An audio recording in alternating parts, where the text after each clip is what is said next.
المرسلين سيدنا ومولانا ومولى الثقلين محبوب رب المشرقين جد الحسن والحسين أبي القاسم محمد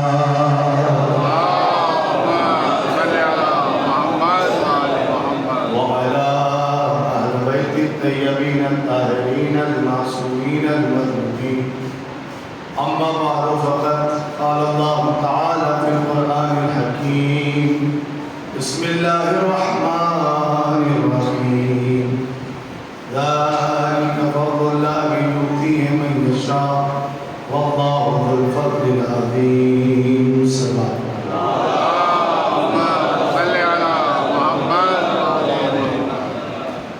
ارشاد خداوندی ہو رہا ہے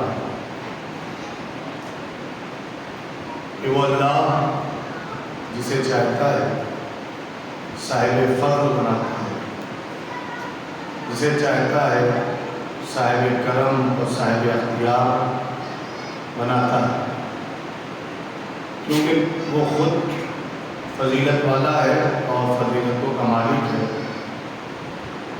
اور آپ کو پتہ ہے مسجد نبوی رسول اللہ بیٹھے ہوئے اور اللہ کے نبی نے فرمایا کہ ابھی تمہارے درمیان ایک شخص آئے جو بڑے کام کی بات پوچھے گا اور تم سب اس کی بات غور سے سننا. تو اللہ کے نبی نے فرمایا، صحابہ کرام انتظار کرنے لگے، بہت دیر ہو گئی، وہ آنے والا ہے ہی نہیں. اور لوگ اللہ کے رسول کو دیکھے جا رہے تھے. پوچھا یا نبی اللہ کب آئے گا؟ تو کہنے لگے رسول کہ ہم نے کہا ہے کہ وہ آئے گا اطمینان رکھو. پھر کچھ دیر گزری، وہ نہیں آیا. جیسے اس وقت آپ مجھے دیکھ رہے ہیں، میں دیر سے آیا، ایسے وہ بھی دیکھ رہے کب آئے. اچھا 3 مرتبہ نہیں 7 مرتبہ پوچھا ہے. یوں تو لوگ دعوے کرتے تھے کہ ہم رسول کے محب ہیں، جان نشاور کرتے ہیں. لیکن ذرا سے دیر کیا ہوئی کہ رسول کو شک کی نگاہ سے دیکھ رہے، اور رسول ہر بار کہہ رہے تھے آئے گا. انتظار کر بھی رہے تھے اور کروا بھی رہے تھے. اچھا رسول عام انسان انتظار کرے تو کوئی فرق نہیں ہو، لیکن اگر رسول انتظار کر رہے ہیں تو رسول کا عمل سنت بن جاتا ہے. اور نہیں، رسول نے انتظار کرا بھی اور کروایا بھی، اور کروا کے یہ سمجھایا بھی انتظار کرنا سنت ہے، بدعت نہیں ہے. اور بھائی اچھا کچھ دیر گزری تھی، وہ آ گیا. اب ذرا سوچیے کہ جس کے لیے یہ لوگ بار پوچھ کے ذلیل ہو گئے تھے، وہ اتنی دیر کے بعد آیا، اس کو کس نگاہ سے دیکھ رہے ہوں گے؟ یہی ہے جس کی وجہ سے ہم نے بار پوچھا اور ڈانٹ کھائی رسول کی. وہ آیا آنے کے بعد کہتا یا رسول اللہ، جہاں تک بھی آپ نے مجھے تعلیم قرآن عطا کی ہے سب جانتا ہوں. قرآن کی آیت کون ناسخ ہے، کون منسوخ ہے، کون کہاں نازل ہوئی، کس کا مزداق کیا ہے. لیکن ایک آیت ہے جو مجھے پریشان کرتی.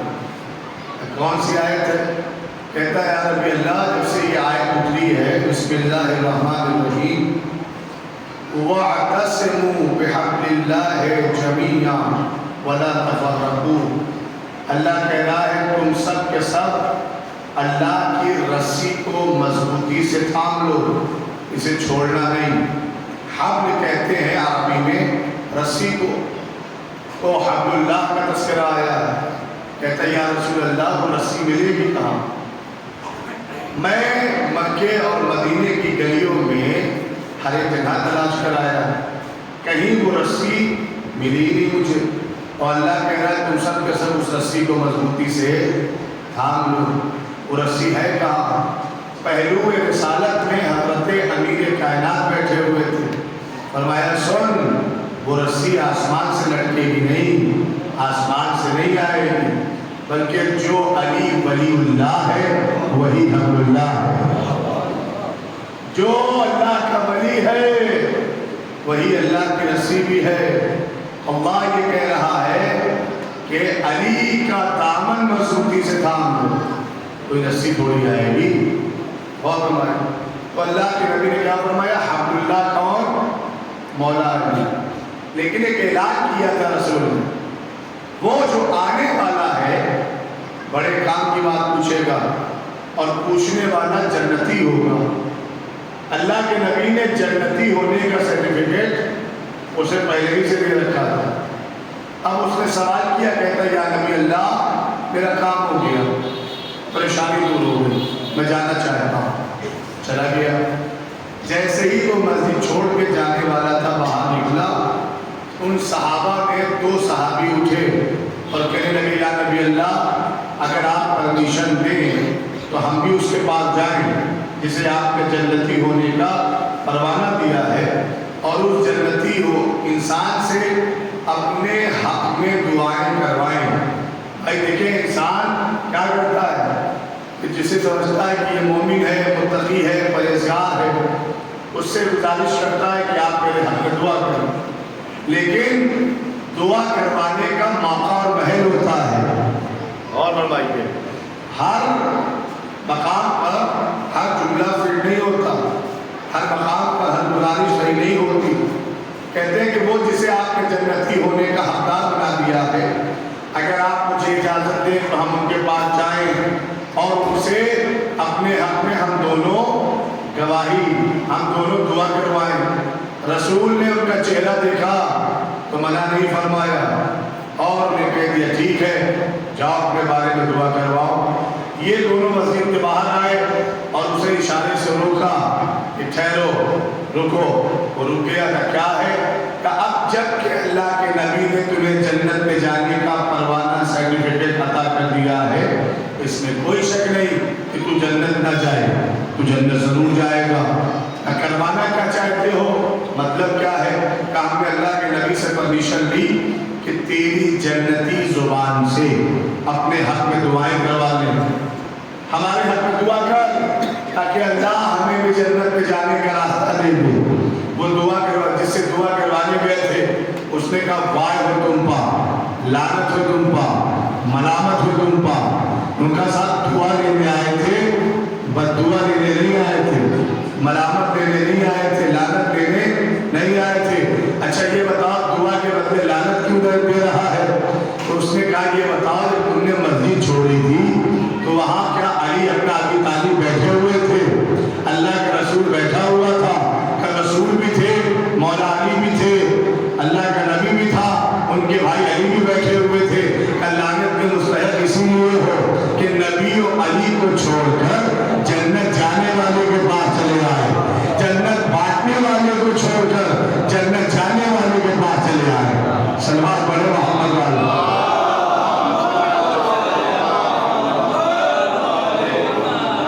بھائی جنت اللہ کے نبی نے فرمایا یا انتا قسیم نادم الجنہ، آپ جنت و جہنم میں تقسیم کرنے والے. غور فرمائیں. تو اس نے کہا آج ساری دنیا کا اگر آپ جائزہ لیں تو آپ کو جنت جانے والوں کے مرید زیادہ ملیں گے اور جنت بانٹنے والوں کے مرید کم ملیں گے. اور فرمایا جنہیں اپنی جنت کا بھروسہ نہیں ان کے مرید زیادہ، لیکن جو مالکان جنت ہے ان کے پیچھے چلنے والے کم ملیں گے آپ کو. ایک سلوات بہت بڑے محمد والے.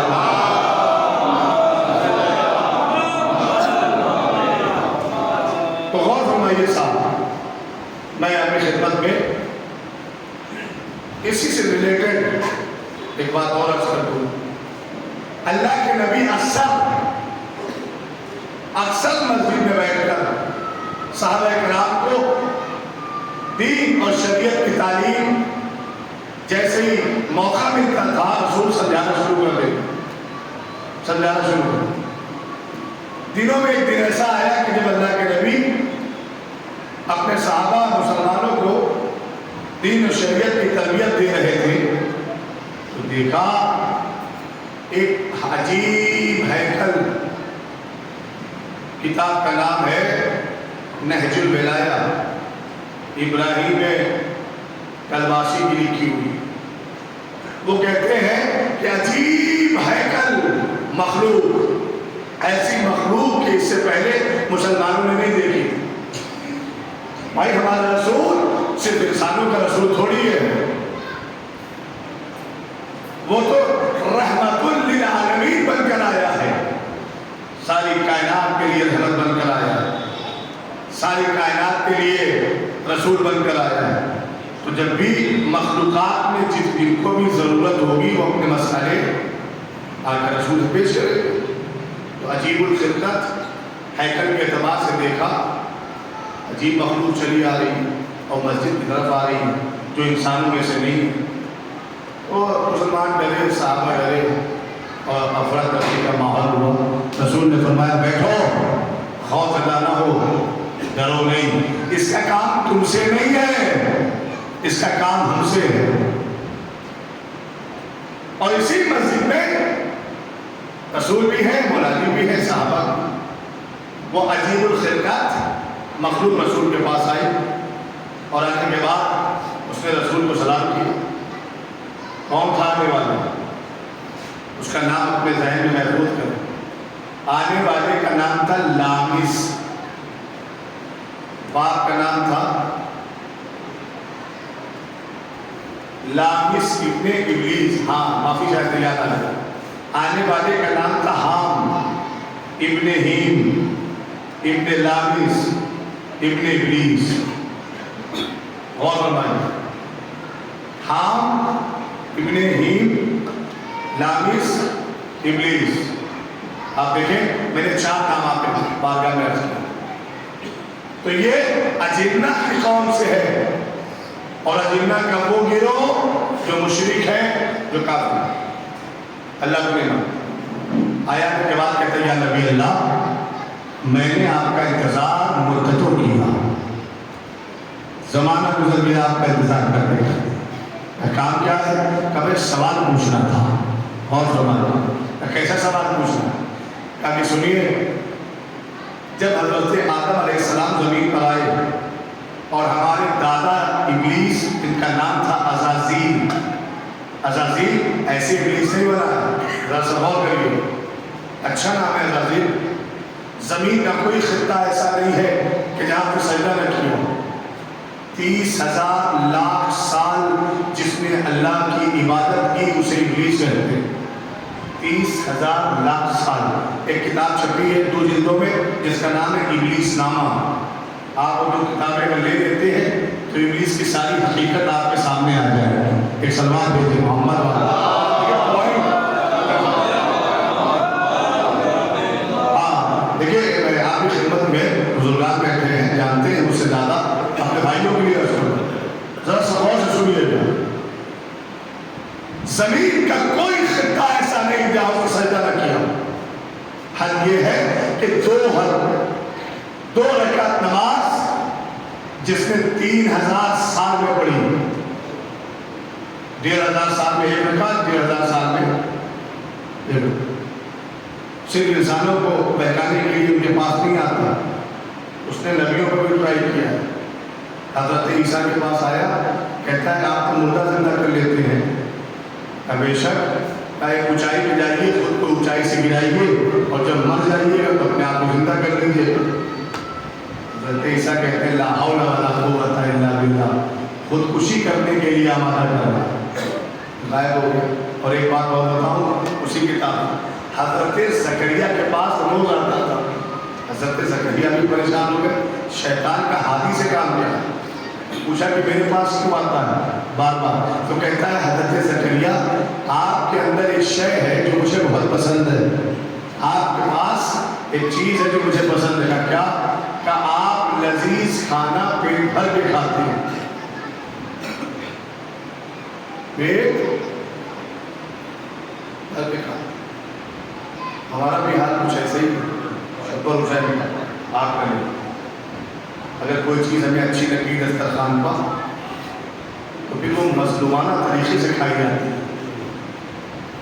دیکھو جناب امیر نے کیا فرمایا کہ جب تمہاری خواہش برقرار رہے اس وقت اپنا ہاتھ دسترخوان سے نہ کھینچو جب اٹھنے کے لائق نہ رہ جاؤ، بلکہ فرمایا جب خواہش باقی رہے کھانے کی اسی وقت اپنا ہاتھ روک لو تو صحت مند بھی رہو گے اور خوشحال بھی رہو گے. سلام بھیجے وہاں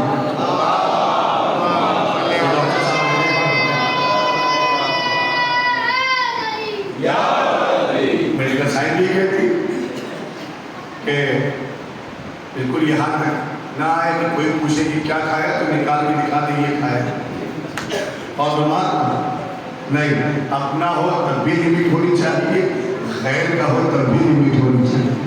اگر آپ یہاں تک پہنچے تو ایک تحفہ مولا جی کا ایک تحفہ دیتا ہوں. ایک انسان آیا مولا جی کے پاس، وہ کہتا ہے مولا مجھے ایسا نسخہ بتائیں کہ جب تک میں زندہ رہوں کوئی مجھے ذلیل نہ کر سکے. سننا چاہو گے؟ سب کو ضرورت ہے اس نسخے کی جو اس نے پوچھا ہے. ایسا نسخہ بتائیں کہ کوئی مجھے ذلیل. امام نے فرمایا 4 باتوں پہ عمل کر. اگر تم نے 4 باتوں پہ عمل کر لیا دنیا میں کوئی ایسا نہیں کہ تجھے ذلیل کرے.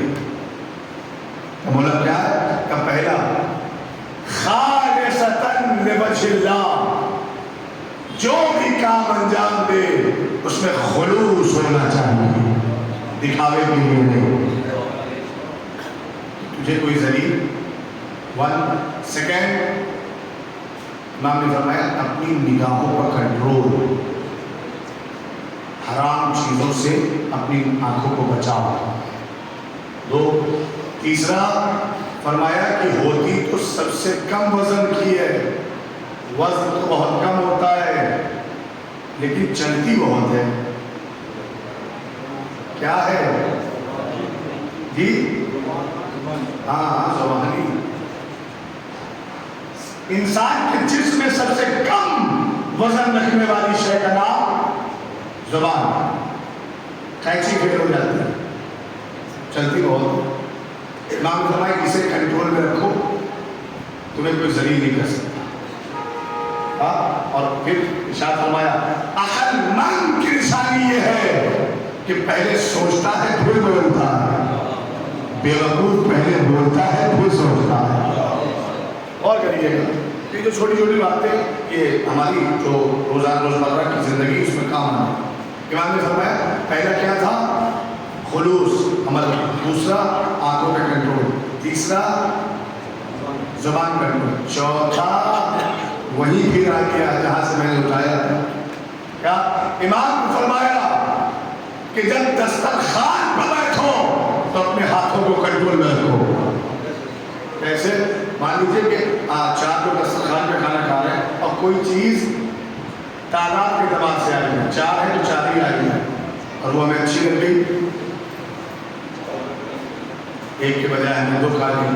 ایک کا حصہ کھایا نا ہم نے، ایک کا حق کھا لیا نا ہم نے. وہ جو اس کا حق ہم نے کھایا ہے وہ ہماری تعریف نہیں کرے گا. صلوات پڑھیں محمد. لیکن ایک اہم مسئلہ ہے بچوں کے لیے، بھائیوں کے لیے ایک اہم مسئلہ. پھر ارشاد فرمایا کہ جب تمہارے مقابل میں ماں باپ بیٹھے ہوں دسترخوان پر، اگر والدین سامنے بیٹھے ہوں تو معصومین فرماتے ہیں کہ چیزوں کو اٹھانے میں اتنی دیر لگا دو کہ وہ چیز والدین کے حصے میں آ جائے، ورنہ والدین انتظار کرتے ہیں پہلے میرا بچہ کھا لے. اور یہاں عزت و ذلت کی بات نہیں، یہاں احترام کی بات. واہ فرمائیے تو صاحب میں کیا کہہ رہا تھا، کہاں سے بات کیا آئی تھی؟ ابلیس سے آئی. ابلیس تو لقب ہے، ابلیس بنا ہے لبیسہ سے. لباس، کسی سے لباس بنتا ہے.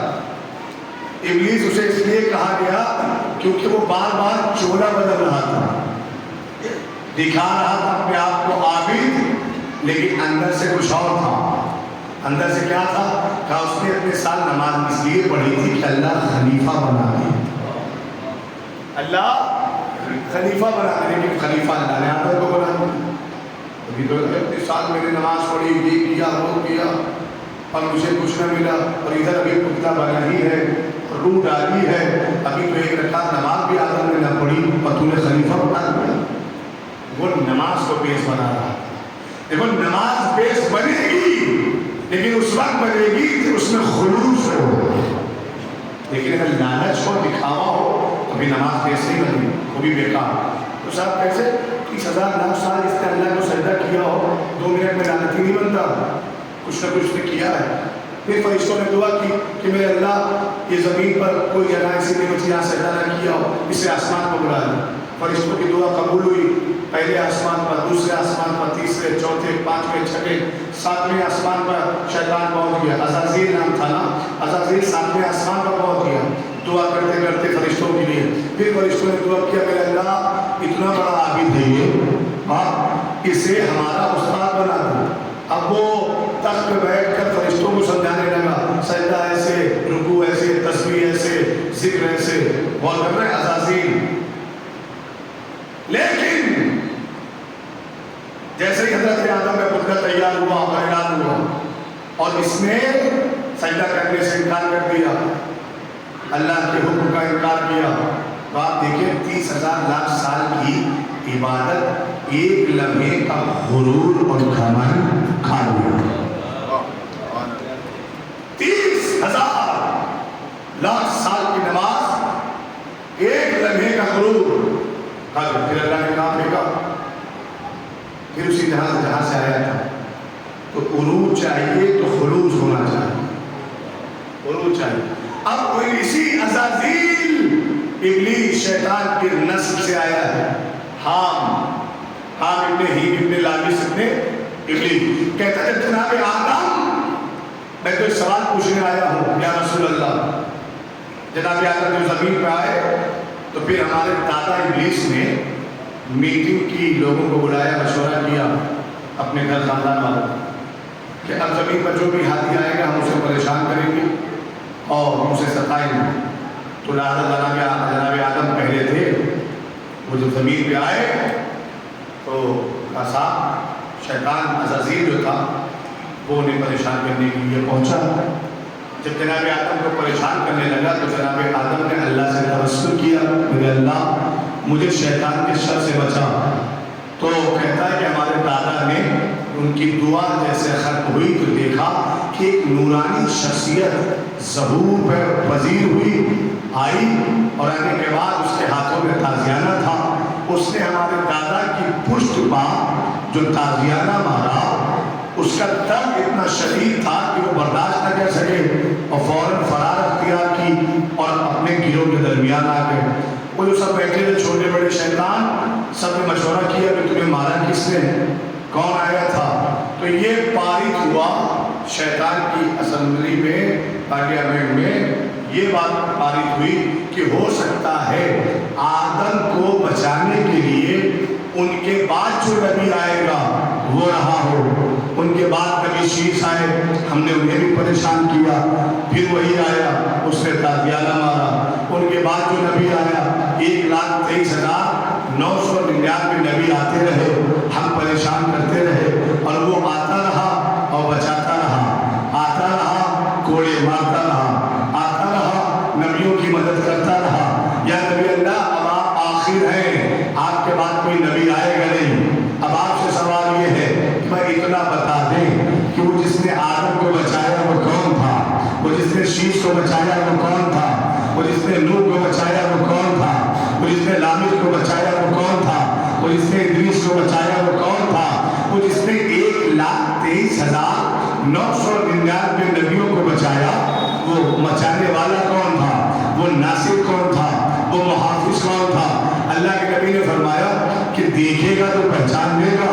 کہتے ہاں یا نبی اللہ، چوٹ جس سے ملے اسے بھولا نہیں جاتا، جس سے ہم نے چوٹ کھائی ہے ہم اسے بھول نہیں سکتے ہیں۔ پہلو رسالت میں امیر کائنات بیٹھے تھے اور جناب امیر کو کہا کہ کھڑے ہو جاؤ میرے بھائی علی، حام ابن ہیم ابن لامس ابن ابلیس نے ریفرنس میں نے پہلے دے دیا نا، نہج الولایہ ابراہیم کنواسی کی لکھی ہوئی ہے۔ وہ کہتے ہیں کہ جیسے جناب امیر کھڑے ہوئے چہرہ دیکھا اور کہتا خدا کی قسم یامر انبیاء یہی تھا، یہی تھا جس نے آدم کو بچایا، جس نے نوح کو بچایا۔ اور وہ یہ کہہ کے بھاگنے لگا اور کہتا یا نبی اللہ بتائیں یہ کون ہے؟ فرمایا ذاک اخی وابن عمی امیر المؤمنین امام المتقین غالب کل غالب علی ابن ابی طالب ہے۔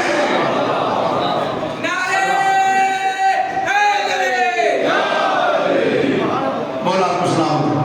تو اس کے خود مولا نے فرمایا کہ میں نے باطن میں سارے نبیوں کی مدد کی اور ظاہر میں اپنے نبی کی مدد کی۔ اور ہمارا تو اس کا مطلب یہ ہے کہ ان کا سلسلہ زمینی نہیں ہے۔ میں نے کل شاید مجلس میں کہا تھا کہ کائنات کے سارے رشتے اسی دنیا میں ٹوٹ جائیں گے، رشتہ باقی رہے گا تو صرف اہل بیت کا باقی رہے گا۔ کسی کا حسب نسب قیامت میں کام نہیں آئے گا، لیکن اہل بیت کا رشتہ محکم ہے۔ اہل بیت کا رشتہ ٹوٹے گا نہیں، آخرت میں بھی ہے اور قیامت کے بعد بھی ان کا رشتہ برقرار رہے گا۔ کیوں؟ کیونکہ اگر ان کے رشتے آ کر زمین پر بنتے تو ٹوٹ جاتے۔ ان کے رشتے کو اللہ نے آسمان پر بنایا ہے، نور کو آسمان پر خلق فرمایا ہے، لہذا یہ نوری ہے۔ اچھا کیا آپ اگر متوجہ ہیں تو میں پوائنٹ اور آپ کی بارگاہ میں رکھوں، کیا پرابلم ہوتی کہ اگر اللہ سب کچھ بنانے کا اختیار انسانوں کو دیتا؟ دیکھو سب سے بڑی پرابلم یہ ہوتی کہ انسان جیسا ہے ویسے کو بناتا، خاکی ہے خاکی کو بناتا، مجبور ہے مجبور کو بناتا، اور ہمارا گنہگار ہے گنہگار کو بناتا۔ اس لیے اللہ نے یہ اختیار اپنے ہاتھ میں رکھا۔ وہ صاحب اختیار ہے، جسے بنائے گا وہ احمد مختار ہوگا، وہ نور ہے جسے بنائے گا وہ بھی نورانی ہوگا، وہ منزہ عن الخطا ہے، وہ بے گناہ ہے جسے بنائے گا وہ بھی بے گناہ ہوگا۔ اپنے نور سے خلق فرمایا، اور یہ تو ہمارے رات کے لیے سعادت اور خوش نصیبی ہے کہ اللہ نے ہمیں ایسے رہبر دیے ہیں کہ جن کی حیات میں، جن کی سوانح میں اور زمان حیات میں جن کے کردار کا کوئی داغ نہیں ہے۔ اور اگر آپ دیکھیں دشمنوں نے کیا کیا نہیں لکھا، کیا کیا نہیں لکھا، سب کچھ تو لکھا ہے، لیکن کردار پر کوئی داغ نہ لگا سکا۔ کوشش بہت لوگوں نے کی لیکن کردار پر کوئی داغ نہ لگا سکا۔ کیوں؟ کیونکہ عصمت الہیہ ان کی حفاظت کر رہی ہے، اور اللہ نے جیسا فرمایا کہ انما یرید اللہ لیذھب عنکم الرجس اہل البیت ویطہرکم تطہیرا۔ ہم نے اہل بیت سے تمام رجس کو دور رکھا ہے، رجس ان کے قریب نہیں آ سکتا، نجاست ان کے قریب نہیں آ سکتی، لہذا یہ پاک و پاکیزہ، لہذا یہ ہر عیب سے منزہ ہے، ہر عیب سے منزہ ہے۔ اور اللہ نے یہ شرط دی کہ اس خاندان پہ اللہ نے صدقہ حرام قرار دیا، صدقہ حرام۔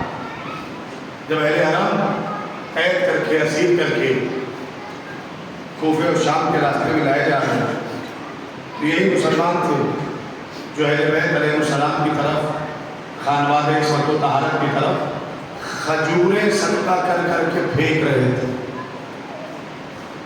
جناب سکینہ نے کہا کہ اماں کیا انہیں پتہ نہیں ہے کہ ہم اہل بیت رسول ہیں؟ کیا انہیں معلوم نہیں ہے کہ ہم نبی کے گھرانے سے ہیں؟ کیا انہیں معلوم ہے یہ ہم پر ظلم کر رہے ہیں؟ تو بھی اماں نے بتائیے کہ ہم سادات ہیں، ہم پہ صدقہ حرام ہے۔ لیکن عزیزوں اہل بیت پر مظالم ہر طرح ہے۔ دیکھو سب سے بڑا ظلم کیا ہے؟ آپ اگر غور کر لیں گے تو اس بات کی تائید کریں گے، ایک انسان کے بعد، ایک انسان کے لیے سب سے بڑا ظلم یہ ہے ایک انسان کی ذات پر کہ اس کا تعارف غلط کرایا ہے، اس کا تعارف، اس کی پہچان غلط ہے۔ کوئی عالم ہے اور سماج میں اس کا تعارف ہے کہ جاہل ہے، یا جس پوسٹ پر وہ انسان ہے اس کے خلاف تعارف کرایا ہے۔ اہل بیت میں سب سے بڑا ظلم یہ ہوا کہ یزید ملعون نے ساری دنیا کے سامنے تعارف غلط کروایا، کیا کہا تھا؟ یہ باغی اللہ یہ باغی ہے۔ تو جب جناب سید سجاد نے بی بی زینب نے دربار میں خطبہ دیا تو جو 36 ریاستوں کے سفیر بیٹھے ہوئے تھے پھر ان کے دماغ کھولے، یزید تو نے تو کہا تھا باغی، باغی کسے کہتے ہیں عربی میں؟ جو رسول کو نہ مانے، قرآن کو نہ مانے، شریعت کو نہ مانے، اسے کہتے ہیں باغی۔ انہوں نے کہا تو نے کہا تھا کہ تو باغی ہے اور یہ بار بار رسول کا نام لے رہے ہیں، یہ تو قرآن کی آیتیں پڑھ رہے ہیں۔ ہاں روم کا سفیر کھڑا ہوا تھا، کون ہے یہ محمد جو یہ قیدی بار بار نام لے رہا ہے؟ کہ یہ اللہ کے نبی کا نام لے رہا ہے۔ کیا رشتہ ہے اللہ کے نبی کا ان سے؟ کہ یہ انہی کے گھرانے کے، کہ حسین کا رشتہ کیا تھا؟ کہ حسین بھی انہی کے گھرانے کے۔ تو وہ روم کا سفیر کہتا ہے خدا کی قسم، یہودی تھا، روم کا سفیر نہیں، وہ یہودی عالم تھا، معافی چاہیے، یہودی عالم تھا۔ وہ کہتا ہے خدا کی قسم اگر حضرت موسیٰ نے اپنے بعد کوئی اولاد ہمارے لیے چھوڑی ہوتی تو ہم اس کا اتنا ہی احترام کرتے جتنا اپنے نبی موسیٰ کا کرتے۔ یزید تو نے کیا کیا؟ تو اپنے رسول کے بیٹے کو ختم کر ڈالا، تو نے حسین کو مارا، گویا تو نے رسول پر خنجر چلایا۔ یہودیوں کو، اس زمانے کی یہودیوں کو اتنا شوق ہے، عیسائیوں کو شوق، 36 ریاستوں کے سفیر مخالف ہو۔ عزیزوں 9 محرم میں آج 1447 ہجری کا نواں دن، وہ جو چاند رات کو عرب کی زمین سے ہمارے رضا خانوں میں ایک مہمان آیا تھا۔ آج جب شب آئے گی، یہ شب عاشور کو، یہ شب اہل بیت علیہ السلام کے لیے، حرم امام حسین کے لیے آسان شب نہیں ہے۔ جناب زینب اسی شب عاشور گھوڑوں کے ہنانے کی آواز سنتی ہے، بھیا یزید کی جانب سے سپاہی آ رہے، بھیا آپ بھی کسی کو بلائیں، تو حسین حبیب ابن مظاہر کو بلائیں۔ شب عاشور ڈھلتی جا رہی، علی کی لاڈلی گھبرا رہی، کہ جب صبح کا سورج نمودار ہوگا 10ویں محرم کا تو گود کے پالے مار دیے جائیں گے۔ اللہ کے نبی کا بھرا گھر اسی جنگل میں، اسی بیابان میں پامال کر دیا جائے گا۔ عزیزوں ذرا سا محسوس کریے، جناب شعلہ جون پوری مرحوم اللہ ان کے روح پر رحمت نازل کرے، کیا مصرے کہیں، کہتے ہیں ہو جائے گا تجھے بھی کچھ احساس کربلا، ہو جائے گا تجھے بھی کچھ احساس کربلا، تنہا کسی عزیز کی میت اٹھا کے دے، جزاک اللہ، تنہا کسی عزیز کی میت اٹھا کے دے۔ اور آپ کو پتا ہے آقا حسین نے جب کسی میت کو اٹھایا پھر یہ احساس ہوا، میر حدیث کہتے ہیں آقا نے فرمایا عباس مر گئے، علی اکبر جدا ہوا، ہم سے کسی نے یہ بھی نہ پوچھا کیا۔ زمانہ اتنا بدل گیا کہ کوئی پرسہ دینے والا نہیں، جزاکم اللہ۔ حقیقت بھی ہے کہ آج کسی رونے کی ہے، گریہ کرنے کی ہے، لہذا کوئی کوتاہی کوئی کمی نہ لے۔ اور آج کا دن اس چھوٹے شہزادے کے لیے مخصوص تھا جو 6 مہینے کا، اور تاریخ کہتی ہے کہ 7 محرم سے پانی بند ہوا ہے، جناب علی اصغر 7 محرم سے پیاسے ہیں، اور پھر تاریخ لکھتی ہے کہ 10 محرم آتے آتے ماں کا دودھ بھی خشک ہو گیا، علی اصغر پانی سے بھی دور تھے، دودھ سے بھی خوبی ہوتی ہے. 6 مہینے کا بچہ چند لمحوں اگر اسے پانی نہ ملے اس کی حالت کیا ہوگی؟ عزیزوں کچھ فکریں پڑھوں مجلس تمام ہو جائے، لیکن جتنی دیر پڑھتا ہوں خدا کے لیے محسوس کرنا. تاریخ کہتی ہے حسین آقا حسین ایک بلند مقام پہ گئے اور جا کر آواز دیتے حل من ناصر صدا، حل من مغیث صدا. کوئی ہے جو حسین کی غربت میں مدد کرے؟ کوئی ہے جو حسین کا سہارا بنے؟ حسین کی آواز استغاثہ سن کر امام حسین نے محسوس کیا کہ خیمے میں رونے کی آواز آ رہی ہے. پلٹ کر حسین خیمے میں آئے، آ کر پوچھتے بہن زینب حسین کی زندگی میں گریا کیسا؟ فرمانے لگی بھیا آواز استغاثہ سن کے علی اصغر نے اپنے آپ کو جھوٹے سے گرا دیا. جزاکم اللہ خیر الجزا. خدا کو جنت ثواب ہمیں کربلا کی عطا کرے. امام حسین نے اپنی آغوش میں جناب علی اصغر کو لیا، فرمانے لگے لا میرے لال کو. میں اس کا منشا سمجھ گیا. حسین خیمے سے باہر نکلے، دھوپ کی شدت زیادہ تھی، ابا کے دامن سے علی اصغر کو چھپا لیا. اور یہ جو زمین ہے نا، اس زمین کے بارے میں روایت ملتی ہے نا کہ یہ زمین سورج کی تپش سے اتنا چل رہی تھی کہ اگر ایک دانہ ڈالا جائے تو دانہ جل بھر جاتا. عزیزانو امام حسین ابا کے دامن میں علی اصغر کو چھپا کر لے آئے. فوج اشکیا کے سامنے آئے اور آواز دی اے نہیں لو تمہاری نگاہ میں حسین خطاوار ہے نا، تو انصاف کرو کہ 6 مہینے کے بچے میں تمہارا کیا بگاڑا ہے؟ اسے تو پانی دے دو نا. کوئی جواب نہ ملا. تاریخ کہتی ہے آقا حسین نے اسی جلتی زمین پر جس میں اگر دانا گرے تو جل جائے، اور 6 مہینے کی ننھی سی جان کو حسین نے جلتی زمین پر لٹا دیا. جزاکم اللہ. علی اصغر کو جلتی زمین پر لٹایا اور کہنے لگے حسین اے لعینو اگر تم یہ سمجھتے ہو بچے کے بہانے حسین پانی پی لے گا تو میں جلتی زمین پر لٹا دیتا ہوں. آؤ اپنے ہاتھوں سے پلا دو نا. عزیزوں یہ گفتگو مجھے بتائیے انصاف سے محسوس کرنا اتنا جملہ کہنے میں حسین کو کتنی دیر لگی ہوگی؟ 10 سیکنڈ 15 سیکنڈ یا 20 سیکنڈ نا. کہ اگر تم چاہتے تم یہ سوچتے ہو کہ بچے کے بہانے حسین پانی پی لے گا تو آؤ اپنے ہاتھوں سے پانی پلا دو. 10 سے 20 سیکنڈ سے زیادہ نہیں نا. لیکن یہ کہہ کے آقا حسین نے جب علی اصغر کی طرف دیکھا تو عجیب منظر تھا. علی اصغر زمین کربلا پائے علیہ رہے تھے.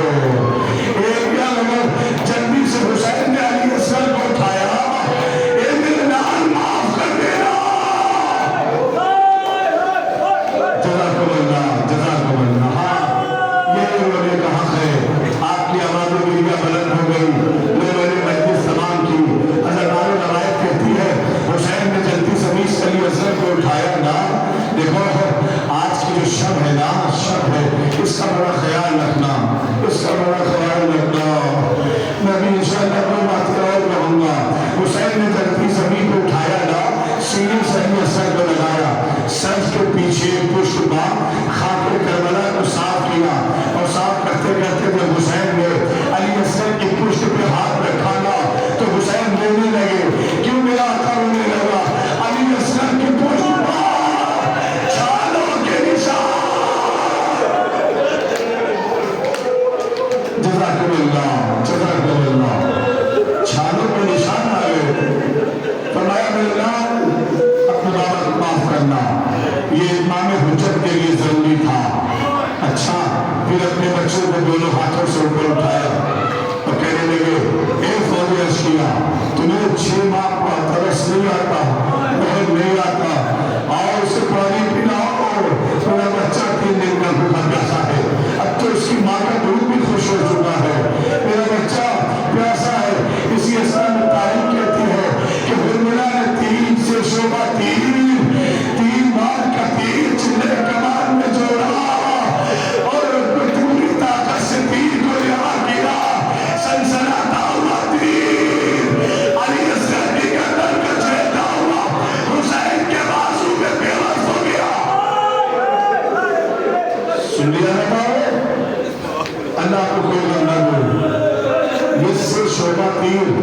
جو جناب علی اصغر کو مارا گیا ہے نا، روایت کہتی ہے کہ اس 3 بھال کا تیر سے شعبہ تیر اونٹ کو مارا جاتا تھا، بڑے جانوروں کو مارا جاتا تھا، اونٹ کو نہر کیا جاتا تھا۔ اللہ اکبر۔ اور آپ کو پتا ہے جناب رباب کس کی بیٹی ہے؟ امرؤ القیس، بادشاہ کی بیٹی ہے۔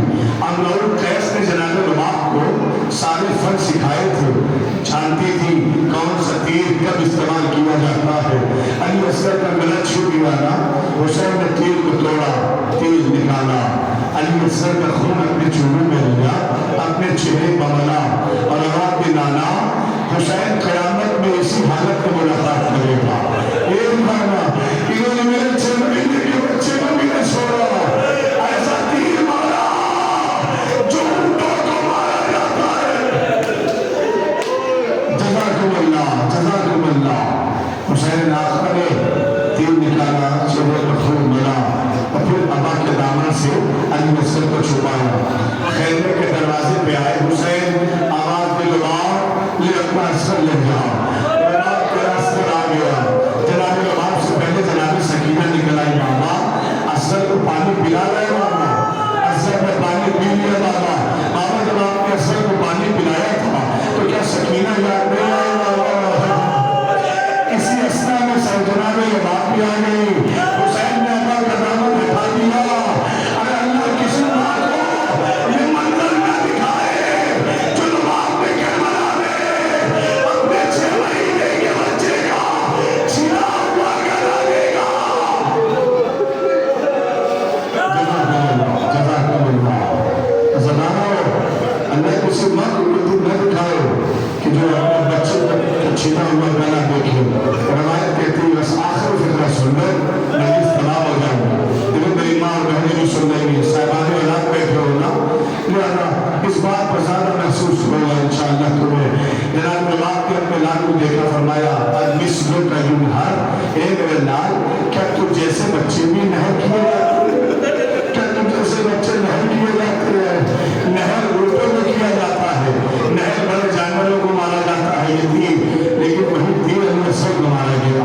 اب جناب لباب امام حسین کے سامنے کھڑے فرماتے ہیں میرے بھائی اور والد ایک گزارش ہے۔ کہ کیسی گزارش ہے؟ کہ کچھ دیر کے لیے میرے لال اصغر کو میرے حوالے کر دو، کچھ دیر کے لیے۔ اور آپ سوچ سکتے ہو کہ ایسی حالت میں اگر لباب علی اصغر کو لیں گے تو لباب کی حالت کیا ہوگی؟ فرمایا کچھ دیر کے لیے میرے زخمی لال کو میرے حوالے کر دو۔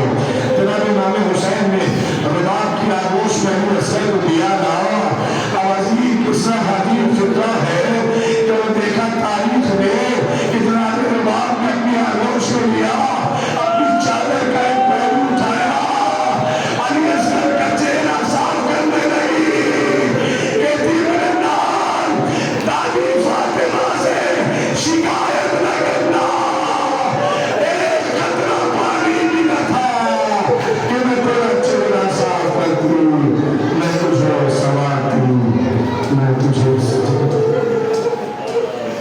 الا لعنت اللہ علی القوم الظالمین وسيعلم الذین ظلموا أي القلب ينقلبون۔ ماتم حسین علیہ السلام۔